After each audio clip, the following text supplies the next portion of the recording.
Mas maganda yung sa ano mas maganda yung sa TV5 na taripa ito. Ay, ito pala yung ilalabas ko. Kasi may paliwanag dito diyan sa taripa, putang ina niya, sabi ko pati media talaga mga ano na mga hudas sa bayang Pilipinas. Kasi ganito, mga bossing, hindi talaga nirerespeto si Pangulong Marcos diyan. Kasi alam nga lahat ng kabulastugan niya, alam lahat ng kababuyan nila dito sa Pilipinas na kahit na anong tago niya, kahit na anong propaganda ng kanyang aso na si Claire Castro. Merong isang doon, hindi siya nasama doon sa picture taking. Putang ina, nagpunta ka pa ron, hindi ka makasama sa picture. O hindi ba? Tapos ito ang pinakamasaklap sa lahat, pinakamasaklap sa lahat. Kasunduan sa taripa, zero tariff ang natanggap nung ay at least 3 o 4 na bansa. Brunei yata, Taiwan. Basta mamaya papakita natin kung sino yung mga bansa na yun na nakatanggap ng zero tariff. Imaginein mo, sa sobrang bastos sa sobrang bastusin, hindi pala bastos, bastusin. Bastusin ibig sabihin deserve niya yung pambabastos sa kanya. Inimbata pa siya ni Donald Trump sa Amerika para lang babuyin siya. Babuyin in what sense? Dating 17 ang percent ang taripa natin, ginawang 19. Tinaasan pa nga yata hayop na yan. Inimbita siya doon para tarantaduhin. Eto matindi. Diyan sa ASEAN Summit, pumunta si Donald Trump dyan. Alam mo ginawa ni Donald Trump? Siya ang pumunta dyan para bigyan ng zero tariff yung mga bansa na kapitbahay natin. Bakit? Sampal na sampal sa mukha natin yun. Imagine, tayo nagpunta ron para babuyin. Si Donald Trump nagpunta dyan sa Malaysia para mamigay ng pamasko. Binigyan niya ng pamasko. Yung mga bansa na binigyan niya ng zero tariff. Zero na taripa. Ibig sabihin, pag nag-angkat sila ng certain products from the US, hindi sila sisingilin ng US sa taripa. Bokya. Samantalang tayo, lahat ng produktong kukunin natin mula sa Amerika, meron tayong, if I'm not mistaken, 19, baka mas mataas pa na taripa. So, pagdating sa Pilipinas, ng buwaka ng inang produkto na yan, mas mahal na. O, yung halimbawa, 10 piso na halaga plus 19%, ganun mo mabibili tapos plus markup pa. Cost of business pa. So, ang mahal-mahal na noong produkto na bibilin mo kapag kagaling sa Amerika, samantalang dyan sa mga bansang kakapitbahay natin, pag bumili sila, halimbawa bumili sila ng hamburger sa Amerika, kung 20 pesos lang ang charge nun, magmamarkup lang silang konti. Mga 25 pesos nila ibebenta. Dito sa atin, may ibebenta natin yung hamburger na yun ng mga 100. Dahil nga doon sa taripa. Siyempre taripa, tutubo ka pa, magnanakaw pa sila. So mapapatungan nila ng ganun-ganun. Yung ganun yung kasimple-simpleng paliwanag dyan sa taripa na yan. So tayo, walang natanggap, nandiyan din tayo, pero putangin na yan, hindi man tayo binigyan, hindi man tayo kinausap tungkol sa pagninegosyo. Imaginein mo, 10 EDCA sites, 9 na EDCA sites ang ibinigay mo sa mga kano. Tapos putangin na siningil ka pa nila ng taripa. Sipain kita Sarap mo sipain sa mukha. Bongbong, napakatanga mo talaga. O, pakinggan ninyo kung, di ba? Pakinggan yung balitan to. Pero totoo, di ba? 9 EDCA sites. They are calling us the Little Brown Brothers.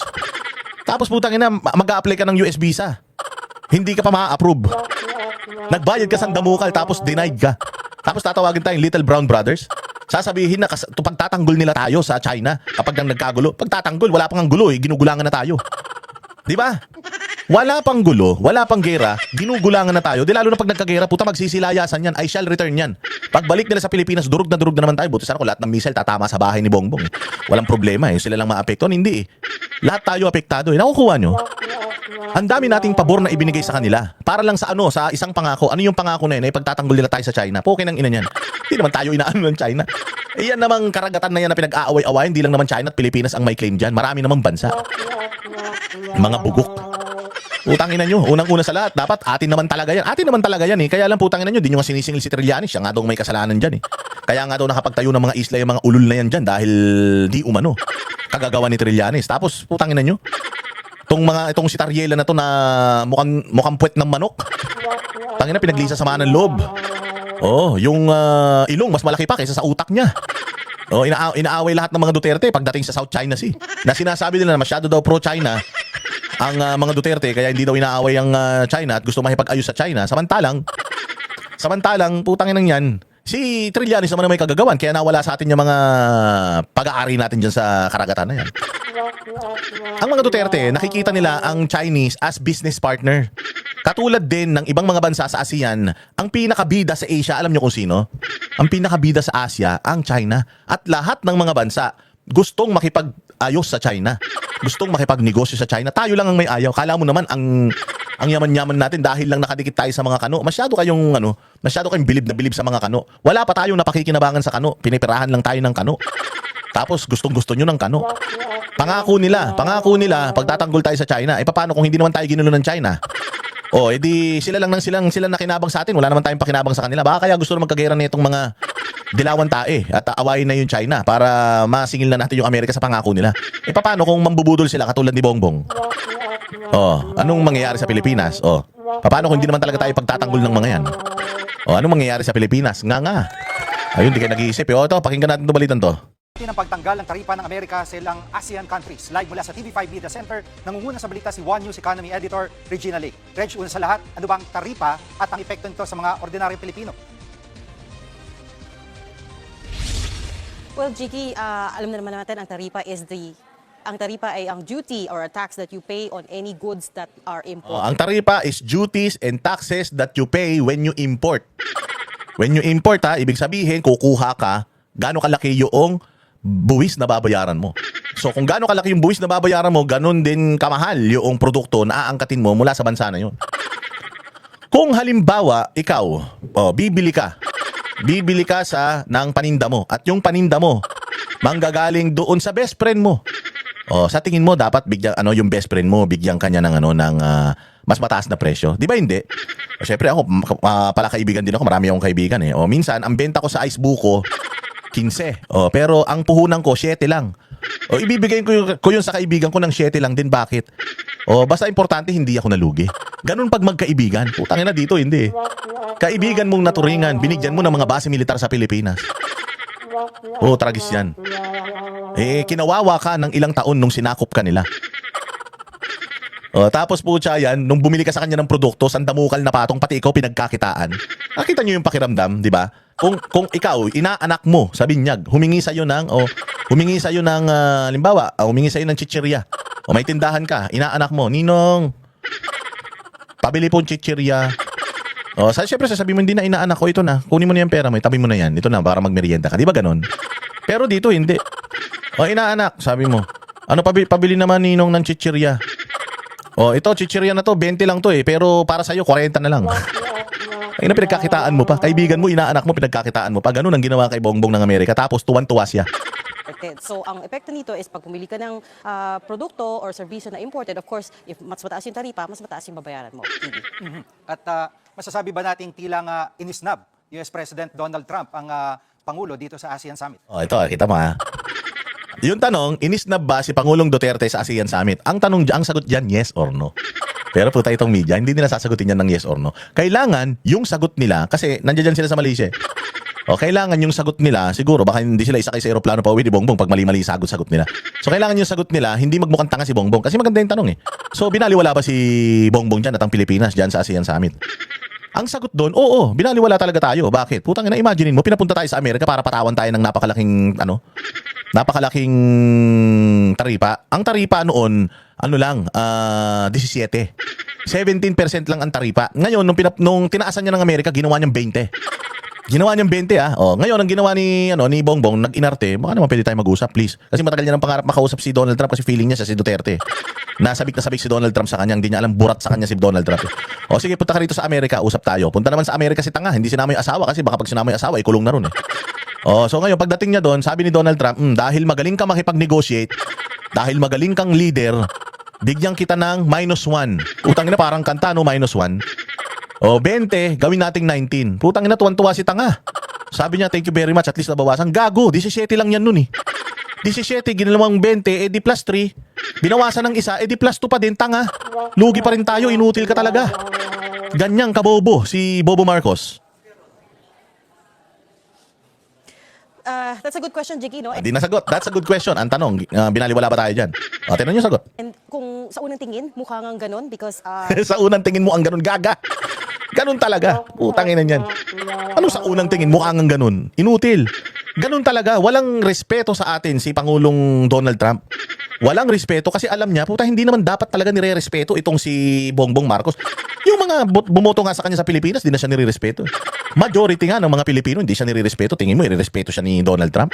Sino ba siya? Number one, matagal na nag-negotiate ang US at ang Pilipinas sa regarding sa tariffs na to. In fact, 3 months na nakalipas since President Marcos went to the White House, di ba? And if you will recall, binabalang sa 19% ang tariffs that the US imposed on the Philippines mula sa 20%. So, So diniin niya, binabalang ng isa. Pumunta pa siya sa Amerika na masahe pa siya. isang percentage point lang. So, naging malaking issue din yon. So 3 months na sila nag-negotiate. So, hanggang ngayon, wala pa rin tayong finality in terms of ano nga ba yung huling taripa i-impose ng US sa Pilipinas. Yun na yun, final na yun. 19, yun nga. O kaya nga ngayon siya sinisilip, bakit siya, 19, yung mga karatig bayan natin, bokya. As in, libre. Kukunin lang nila yung kanilang produkto ron, babayaran lang nila yung cost. Wala silang babayarang duties and taxes kapag bumili sila ng produkto. Oh, so gaano katanga si Bongbong? Sobra. May respeto ba Amerika kay Bongbong? Wala. Meron tayong ilang EDCA sites sa binigay sa kanila. Sobrang pabor sa kanila. Inaaway pa natin yung China para sa kanila. Para saan? Para sa 19% na taripa. Oh, walang respeto.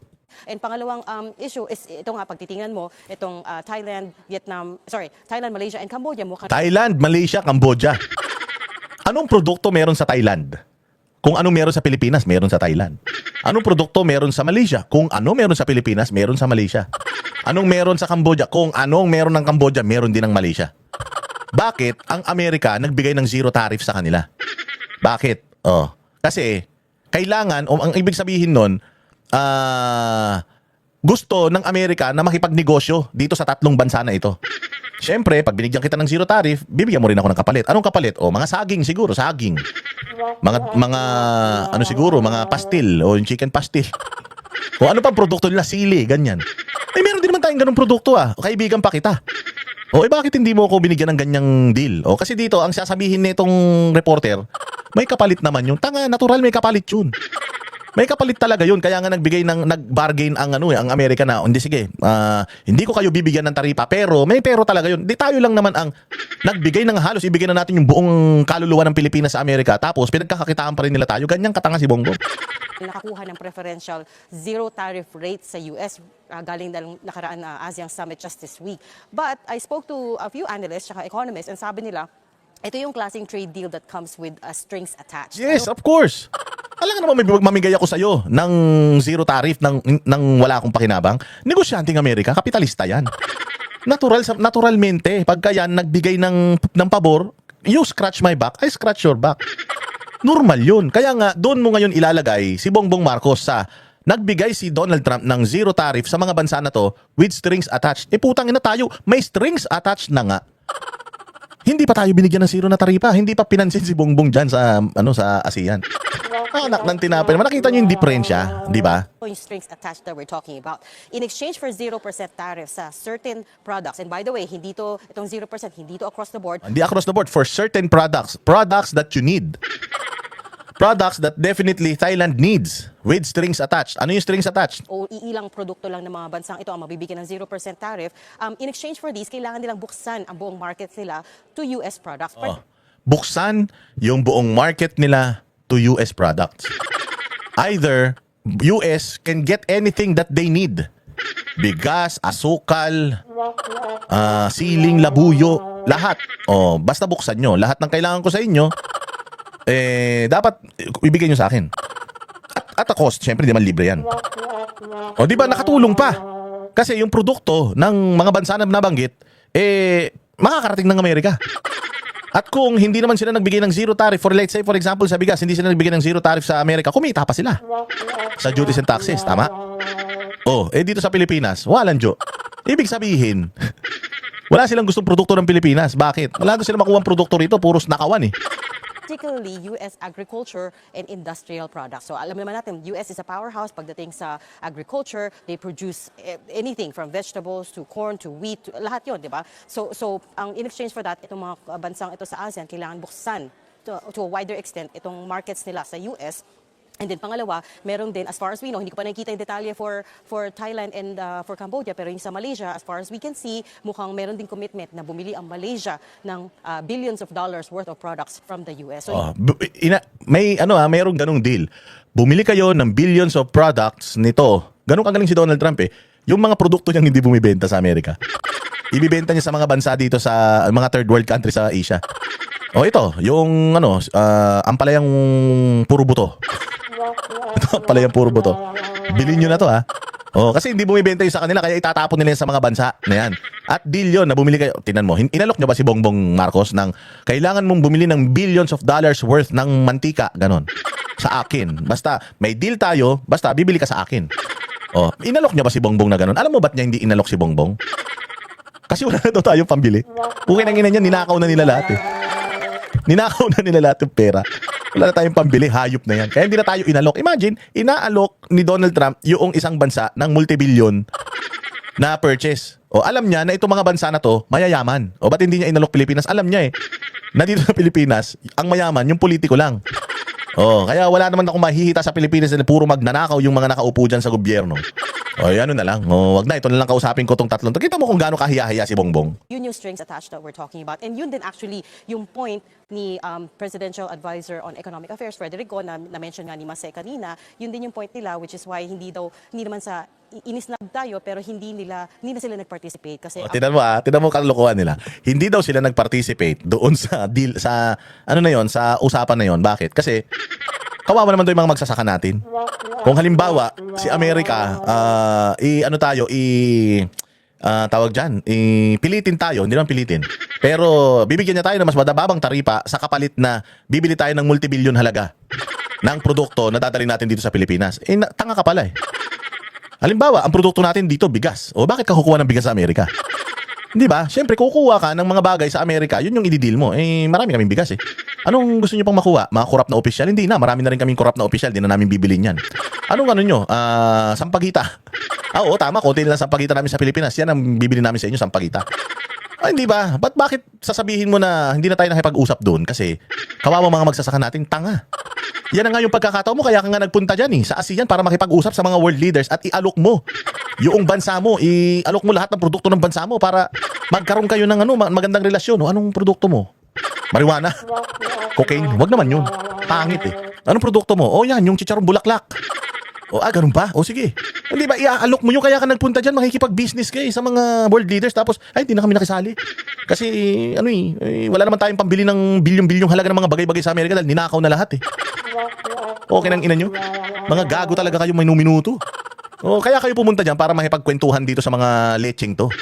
Tapos sasabihin nyo, hindi na. Ba't pa kayo nagpunta dyan? Di sana sa bahay na lang, luto kayo ng cup noodles. Tapos pinatak nyo sa mga mata nyo. Mga hayop kayo, mga tanga. ang goal daw nila is to try to protect the local producers and Yung goal nyo, try to protect the local producers. Ulul. Ang ina nyo. Angkat nga kayo ng angkat ng asukal tsaka bigas eh. Meron naman tayong produktong ganun dito eh. Angkat kayo ng angkat. Sabihin nyo, poprotektahan yung mga farmers natin, mga tanga. Sinungaling. protect the market access, lalo na sa mga produkto na corn, poultry products, rice, and yung mga usual na agricultural commodities na pinoproduce ng Pilipinas. Jiggy. Anyways.